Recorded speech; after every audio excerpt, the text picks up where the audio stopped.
that something is being perceived by the perceiver. All this big grammar is just saying that the fact that I can see you on this webcam, it means that I have perceived you indirectly. It's my perception of you. That's just what it means.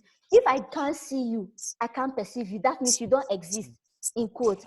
So that's what I'm saying. So we know in a workplace, now we're talking about perceptions in the workplace, perceptions in collaborations. So in a workplace, we know that when you don't manage perceptions in a workplace, there will be rumors, gossip, and backbiting, and this could lead to destruction, which was not intended. So if you're not managed, like people can perceive you. Okay, maybe someone say, okay, who is Sam? You say Sam, who's Sam? Okay, that guy, maybe he's proud though. Sam may not necessarily be proud, but his perception is that he has something.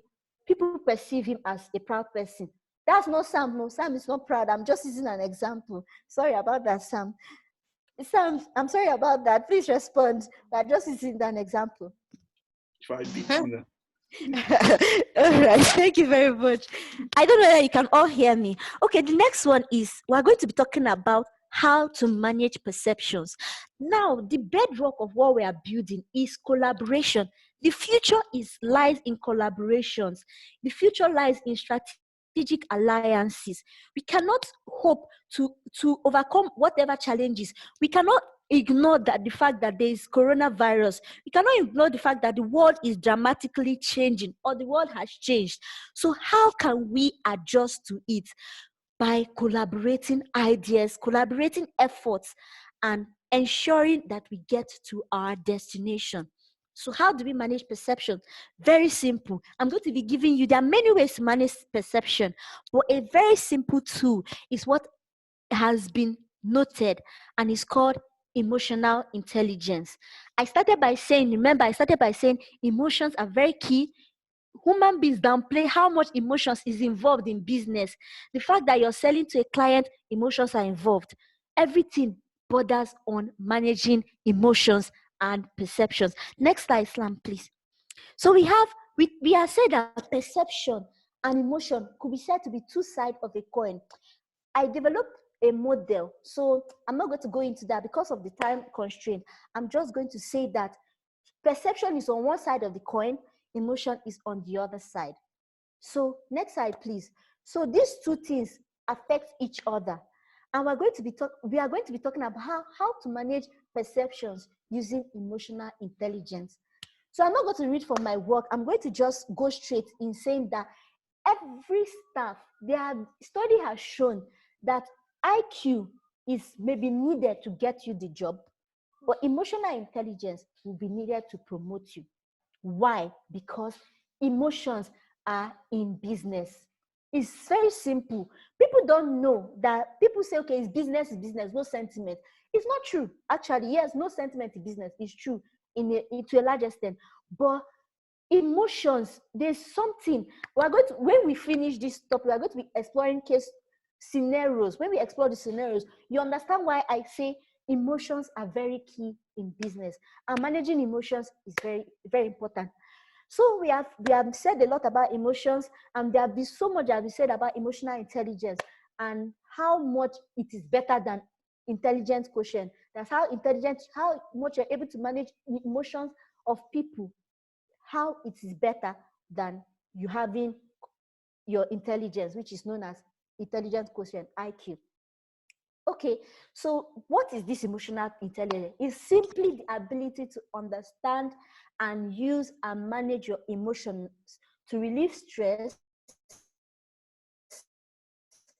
show empathy for others, and overcome challenges in conflict. Please, this slide is okay. Please just maintain it on this slide. Thank you very much. So we talked about what makes somebody a successful employee, or somebody. How can you know that you have high emotional intelligence? Number one, are you self-aware? Do you have an accurate assessment of yourself? Do you show empathy? There are two things. If you look at the diagram above in the slide, if you can kindly walk with me, look at the diagram. You see one thing. You see a heart and you see brain. is just what emotional intelligence is all about. A balance between your heart and your brain. Please maintain the slide. Thank you. Then we have the, do you have self-control? Are you trustworthy? Are you conscientious? And are you driven to achieve? Then very importantly, this is the bedrock of what almost every business lies on: relationship management. How can you manage relationships? Emotional intelligence helps you to manage relationships, build teams, collaborate, and change your leadership. It helps you in conflict resolution and conflict management. Next slide, please. So that being said, we have said everything we know about emotional intelligence. We have said just the basics. These are just the basics. But the key thing is in relationship management. We are talking about collaboration and the new workforce trend called collaboration. It's a new trend. So work with me, people. Don't sleep on me now. Don't get tired. We're almost done. So we have the strategic collaborations. It is imperative that we, in the contemporary global business environment, strategic collaborations and partnerships between companies, within companies are important. And we can therefore conclude that an individual's mood can affect their judgment consciously or subconsciously. In a study carried out, it just says that a study carried out said that the way you're perceived is going to determine if you are a trustworthy person. Are you trustworthy? We are talking about trustworthiness. Now we have been doing these webinars. You can't see me.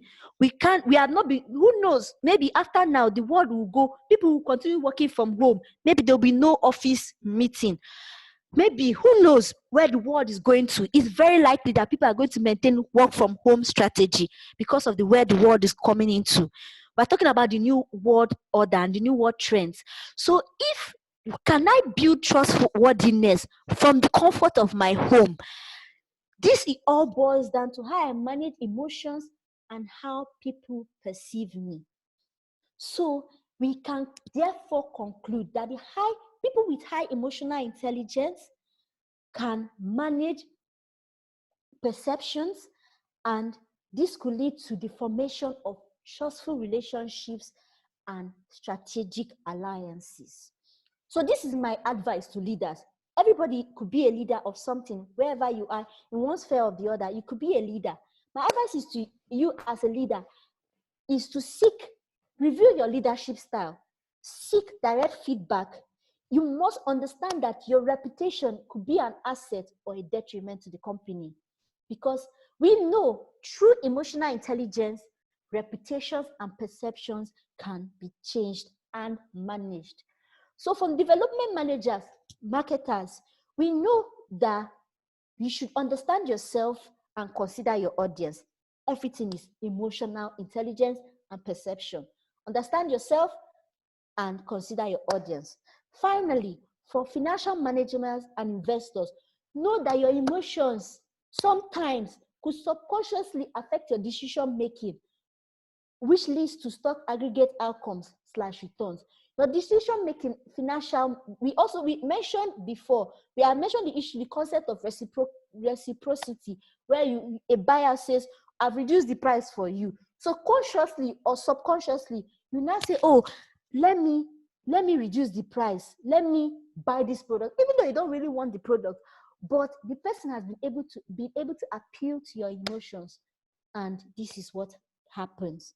So next slide, please. So we know that this is what it's about.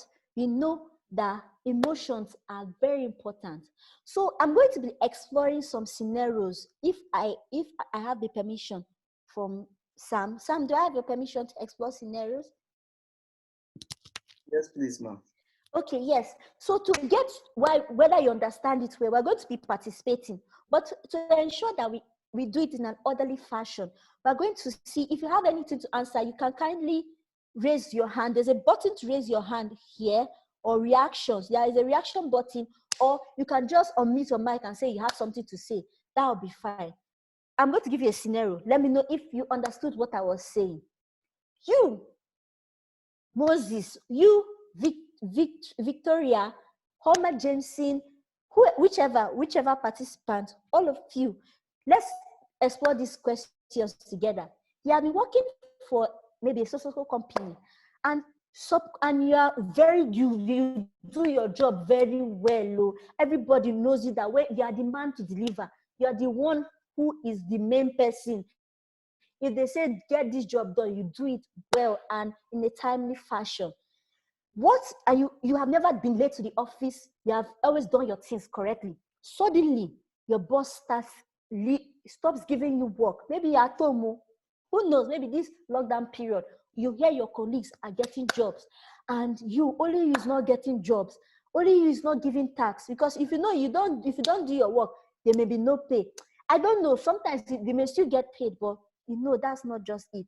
You feel neglected, you start feeling neglected, because when you know somebody is passing you, and all the tasks are assigned to even your juniors, those in the junior level staff, but your colleagues are doing the work you have been doing before, what will you do? Scenario 2, you work in an office and so suddenly your co-workers wrongfully accuse you of embezzling and mismanaging office funds. What will you do? So before they answer these questions, I'm going to conclude by this. I remember I said this. Now we have 3 things to explore. One is the answer to the question, if a tree falls down in the forest and there's nobody to hear it, would it make a sound? And let's explore these scenarios. Thank you very much for your attention. Thank you. Over to you, Sam. Thank you. Wonderful. Extraordinary. Like the first speakers were wonderful. I told you guys that we are in for something, and I must say something here, just to clear one or two notions that have been going on. I'm not a feminist agenda pusher or whatever, because I've received a lot of calls and messages. So I believe in one thing. Okay, so we'll be having different phases in this program.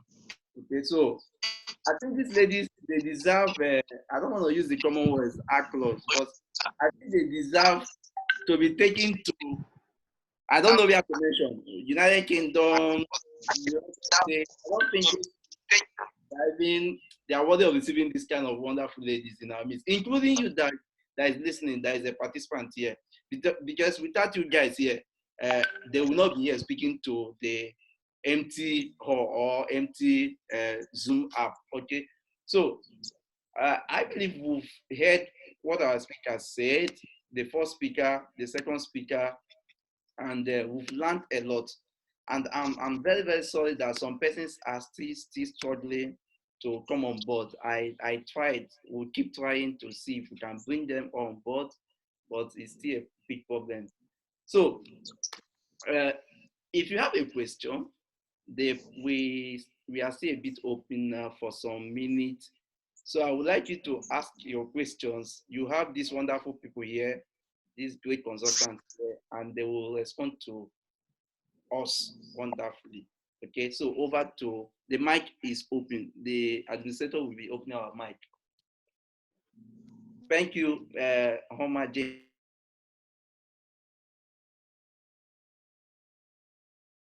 Sorry, anybody that can answer this question, I promise the person something really special. If a tree falls in the forest and no one is around to hear it, does it make a sound? Sam, let's hear from you, Sam. You're laughing. Okay, Isaac. Okay. It doesn't make a sound. Moses, okay, Moses, let's hear you. You say it doesn't. Why do you think it doesn't make a sound? Because nobody heard. You only make a sound when someone hears. That's actually fantastic from a scientific point of view, but that's not the answer I'm looking for. But it's from the science. This thing you answered is scientist. This is the answer scientists gave. Okay, Isaac, I can see you. Okay, let's hear from you. Homa and Jude, where are my participants?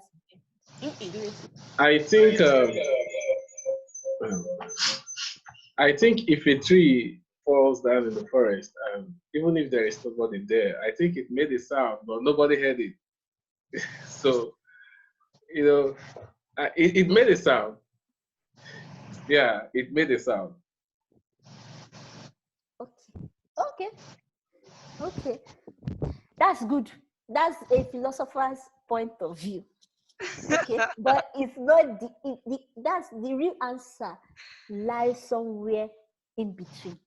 So I'm just giving you let's Okay, go can I further. still go? I'm CB. Oh, Moses, go ahead, please. I'm listening, Moses. Yeah, we're with you. Okay, like I said, it doesn't make a sound. Like, okay, let me prove why it doesn't make a sound. I see there. Absolutely. Yeah, we're listening. Okay. Like what he said it makes a sound, and I said it doesn't make a sound. It doesn't make a sound because nobody heard it, and it makes a sound, but the sound is not really important because nobody heard it. So to me, it doesn't make a sound. Well, you know the animals in the forest too. Let's not say the animals though. Anyways, Well, from Let me the question said. okay, Mahama, yes, go ahead, please. Of course, you have already started saying the answer of the question. Of course, in the forest, there are other living things in the forest too. There are animals there. And if, for instance, should we say goat or dog or whatever, that is close to where that tree is falling, of course, it just made a sound. The dog can even like scare or something. So far as an animal is there, even if a human being is not there, it has made a sound, and of course somebody has heard the sound. That's the argument of the anthropologist, from the anthropologist viewpoint. Okay, let me just add. I will say it makes a sound, but at the end of the day, the tree will die. Oh, okay, very good one. I like these opinions. So, but Sam, over to you, Sam. Let's not dwell so much here because of the time constraint. I don't know what you want me to answer because they've all said the whole answer that is in my heart. Okay, just as maybe to ask something, I don't know. Scientifically, if a tree falls, it makes a sound and the tree dies. Fantastic. They are all your answers are all correct too. I'm not saying they are not correct. They are all correct. But we are okay. Let's go. So should we explore the scenarios while we wait for questions? What do we do? So I'm asking. Like sorry. I said before, I said Sam is a student. Yes. So we have two consultants in the house. Whatever they say and do, as far as it's in line with our time schedule and the participants are okay, who am I to say no? So you guys you're the chairperson on board. I'm a student here, ready to learn and unlearn. Okay. It's similar to, you know why I said I asked this question? Let me just conclude so that we don't dwell so much. So that this question could form the basis of us answering the scenario questions. So I said it because, okay, so recently my auntie told me a story. She talked about the prodigal son. What comes to you? She asked a question, what comes to your mind when you talk about prodigal sons? For those who are Christians here. And she said her friend asked the question in a Bible study class for teenagers. And guess what one teenager said? The teenager said, you know, this prodigal son, the father was overcompensating because he was a single parent. And, you know, the son, the first son was never felt he belonged. He just wanted, okay, maybe probably when his father dies, he could take over. But he never really felt that he belonged at home, which was why when his brother came back, he did all that. So, but the thing is that he mentioned something that I had never seen in my life or heard. He said this father was a single parent. I didn't know that before. Honestly, it never occurred to me that this prodigal son, the father was a single parent. That is perception. So to answer the question, if a tree falls in the forest and no one is around here, simply boils on perception. There's no right or wrong answer. The answer is that this answer was given by Albert Einstein when they were arguing. He argued with some other scholars, Beckett and all those other people. But the argument led to this. The answer is that It's an infallible congestion. It's just a congestion. It's just congestion means it's made up. It's a made up statement, and it cannot be faulted. Whether you say there's a sound or not, it boils down to perception, and to perceive is to be. That is my answer. Okay. All right. That's it. Yeah. We were muted. We never got a chance to answer. We never got a chance to answer. Hey, Larry, I can see you. Perhaps maybe you answer the second question. You take the first scenario question. You hear from me the first scenario question, Harry. Okay. I can hear you. Yeah, I can't hear you. Yeah, I have it written down here. The answer is and almost the way you explained it. That I have it right here. That your answer. That your answer on the group chat. No problem, Harry. On the group chat, let me just signify yourself on the group chat. Then we'll proceed from there, right? We'll proceed from there. There's no problem at all. No whatsoever. But since you first answered, you're the only one that answered correctly. You're going to explore the first scenario question, which is when you're in your office, and they're not giving you work again. Maybe they're boycotting you. Sorry, nobody is giving you any job. They're all passing. Your boss, maybe self is not even talking to you. What will you do, Larry? Over to you. Right now. Eh? No. I should answer the question now. Yes. We're listening. When such a thing happens to you, first of all, you have to ask yourself a question: what have you done wrong? That's the first thing you ask yourself. That's the first question you ask. What have you done wrong? And then after asking yourself, and you find out that you've done nothing wrong, you go to the manager. You ask them why this is happening. Like, why are the others getting jobs and you're not getting it? So that's what you do. I think that's what you do. Fantastic. Larry, you couldn't have said it better. Any more answers? We have less than 10 minutes, less than 9 minutes to go. So let's keep it coming. Let's be fast. So I don't know whether we should, I don't think we are going to join again. So let's just, so that I can conclude. Homa, too, we are also listening. Yes. Can I say? Yes. Moses, go ahead. Okay. So if I'm in such a situation, what I would do is just like from what you taught us, emotions is the main thing. So I'll go straight to get the attention of the boss.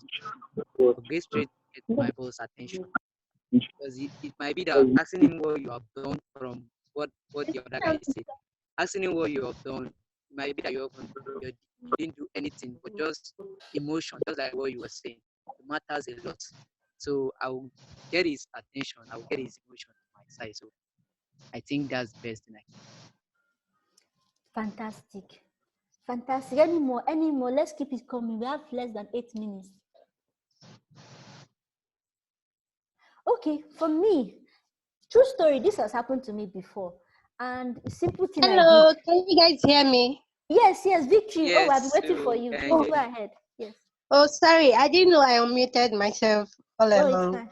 It's fine. So, okay, my own answer to this first scenario is, first of all, I would consider the emotional intelligence, because according to your teaching, you say that IQ gets a person into the job, but the emotional intelligence is what sustains you on the job. So I would actually explore more on how to utilize emotional intelligence on my job, to sustain it, to make me, more effective in the job. I hope that helps. How? We want practical. That's actually the question. I was about to ask you. Actually, I was about to ask you because I am yet to really grasp this emotional intelligence very well, because I need something really very practical, a very practical explanation of it, so I can actually apply it, in my day-to-day activity. So like emotional intelligence, as you said, I just see it as the answer, but really I still need to explore about the whole concept, and know how to utilize it. Okay, let me give you an example.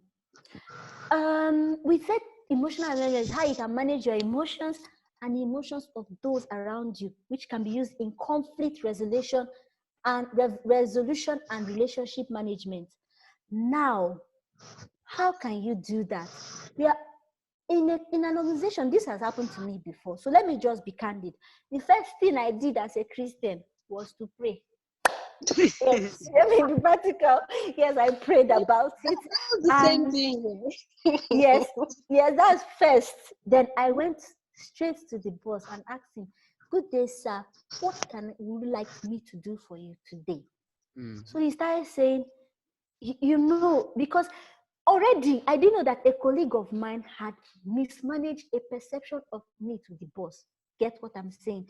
He had told the boss some stuff about me, so the boss started to perceive me differently. Even so, something happened to also a big mentor of mine who said that he had a white boss who said there was a word he used that I forgot to use. The word means that he hated the man all of a sudden for no reason. Perceptions, they're so small, but they go a long way. So I asked him, and he said, "Would you? Yeah, in fact, I heard you say some stuff about me, this or that." I said, "Sir, I can never do that. These are this, and I'm reading. This is my job, and all those kind of talk. That's emotional intelligence. I don't want to say I can't do that. This is my job. I am here for a job, and I'll do it, and I'll always have your back." So one other thing, loyalty. People always look for trustworthy and loyal people. Yes, it's good to be intelligent, but people who are trustworthy go further, because it's not something that can be bought. So that's it. So I don't want to spend a lot of time. We have less than 5 minutes. But the emotional intelligence means that you understand your emotion. Even if if I had had emotional intelligence then, if my emotional intelligence had been higher, I should have noticed the perceptions. There are some things, there are little things that people do. I'm not saying you should go about looking for who is not liking you, but there are little things people you know that this person's perception about you is changed or is different. So that's just me. That's just what I feel. They are very minute but very important. So the second one, I'll just answer the second one so that we can go on to anything that is next. The second one was the second question was, sorry, what is the second question again? Like, if your people that they say that you're embezzling money and you have mismanaged funds. Okay, because that one is long, I'm going to send it in the next group, in the next discussion, next meeting. I'm going to communicate the answers in the next meeting so that Sam will take it over from there. But everything boils down to perception. There's no reality. Everything is perception. And to manage perceptions, you must manage emotions. Thank you very much. Thank you so much. Thank you, Ujuma and Homachi. Thank you so much. We can't thank you guys enough. Okay, we can't thank you guys enough. And to everyone that participated till this time, I keep repeating this to you guys because people keep struggling to come on board. That's just tell you how grateful and how they are benefiting from this platform. Okay, so thank you so much. We try to make a record for this, but we have some restrictions. I will communicate a lot of things to us via the group platform. And if you're here, you're not in the group, please try where to dim. But sir, please, I will. Yeah, Moses. But sir, please, I would love if you can get the slide sent on the group. Yes, sir. I will take permission from the consultants, and whatever they say, you will get reports from me. Just a second. Moses, is it the Moses I know? Is it the It's me, sir. Okay, sir. It's me, sir. God bless you. I'm happy to see